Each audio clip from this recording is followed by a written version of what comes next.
بسم اللہ الرحمن الرحیم۔ سبق نمبر 17۔ حضرت ابراہیم علیہ السلام کو سزا دینے کی تجویز۔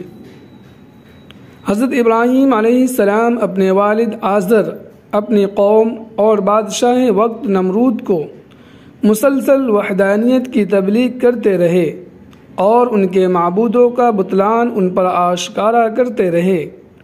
قوم کو اپنے معبودوں کی توہین برداشت نہ ہو سکی اور ان کا غصہ اپنی انتہا کو پہنچ گیا۔ بادشاہ وقت بھی ان کے ساتھ تھا۔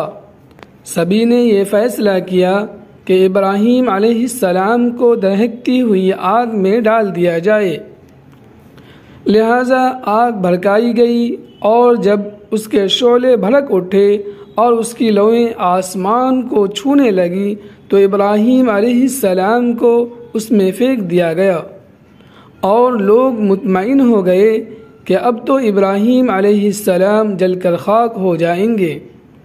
مگر رب العالمین کی مدد اور اس کی زبردست طاقت کے سامنے ان کم عقلوں کی تدبیریں کہاں چل سکتی تھیں۔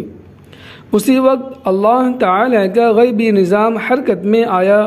آگ کو حکم دیا، یا نار کونی بردا وسلاما علی ابراہیم، اے آگ تو ابراہیم کے لیے ٹھنڈی ہو جا اور سلامتی والی بن جا۔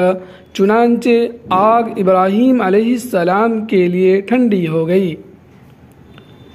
اگلے سبق میں حضرت ابراہیم علیہ السلام کی ہجرت کے بارے میں پڑھیں گے انشاءاللہ۔